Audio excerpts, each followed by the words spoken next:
Hello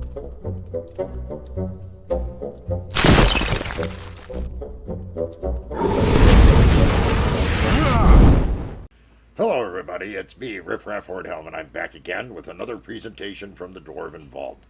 And today, we have a monster review. Today we're going to take a look at a creature, once again from the Fiend Folio, as used with the original Advanced Dungeons & Dragons First Edition rules, or what's typically called 1E. And the creature we're going to look at today is called the Gibberling. The Gibberling, or is it the Gibberling? Either one. It's pretty cool. I guess it's derived from gibbering, so maybe it's the Gibberling. And the Gibberling is another small, annoying underground dweller.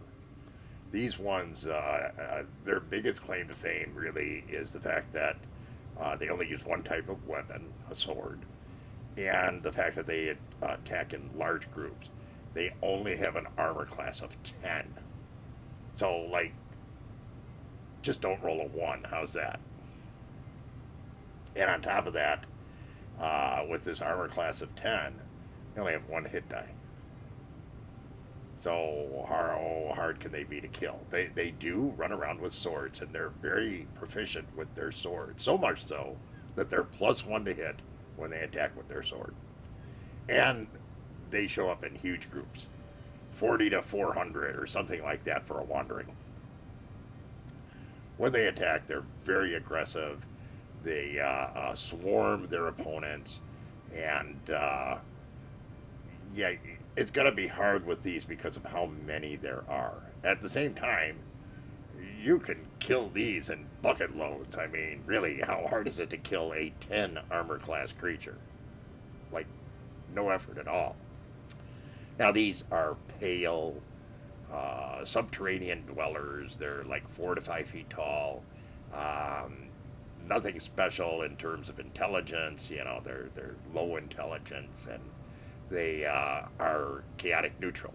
They can go either way. But, of course, if they see a bunch of travelers, and there's a lot of them, that's a good opportunity for them to get things that they need, shall we say. So the Gibberling, or Gibberling, is a interesting little creature, and it's intended to be not that unusual to run across these. So think about them as somewhat like an orc. Now they look a little weird, as you can see from the picture. You know, I guess puts a whole new meaning on pigeon-toed, I guess. But they are effective at what they do. Now, this is the kind of creature that one would expect us dwarves to run across, and yes, of course, we have run across these before. When we do, you know, we need like a giant can of bug spray, some Raid or something like that, in order to take care of these, because they tend to show up in large amounts. And of course, for us dwarves, they're kind of like fun to kill. They're harder to kill than a kobold, but only because they're bigger, not because they're any tougher to chop or smush. So we don't really have too many problems with these things. And yes, we do run across them, but they're not something that cause us to tremble. Some of these are more susceptible to fire and so forth, so we just chase them out and kill them as they go. No problem. Of course, in the gaming world, be a little bit different. And we went out to the greater Hornhelm community and asked the DMs and the players about the Gibberling or Gibberling and see what they had to say. Talking to the DMs, they said, yeah, they're kind of fun, but they're even easier to kill than orcs. Now, they might do more damage than orcs if they hit, and the +1 helps a little bit, but, you know, 1 hit dice creature is not that effective against most players, most characters. So they came back and they said, yeah, a half to a 1. So, folks, that's the lowest ranking I've ever gotten for a creature in terms of difficulty from the DMs. But what about the players? Well, of course, we had to go and ask the players about it and say, hey, what about this thing? This Gibberling, whatever. What about it? And they said they were fun to kill because it was easy. All you had to do was, like, hit them once. And most of the time, that killed them. And they weren't hard to hit. not with that 10 armor class. And they came back and they said, yeah, that's probably like a 1.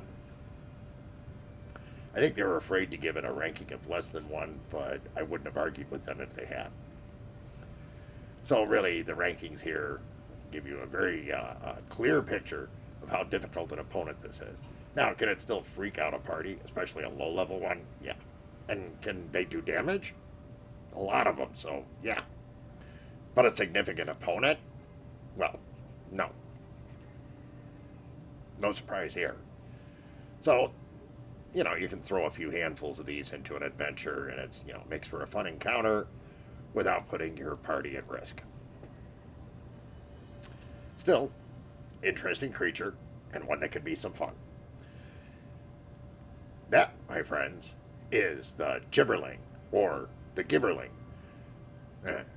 Whatever. We hope you found today's presentation to be interesting, educational, amusing, all that kind of good stuff. If you did, please be so kind as to leave us a like. Consider subscribing if you haven't. Drop us a line. Share with your friends. But most of all, come back and see us again real soon. We thank you so much for your very kind support. Take care, everyone. And remember, dwarves rock!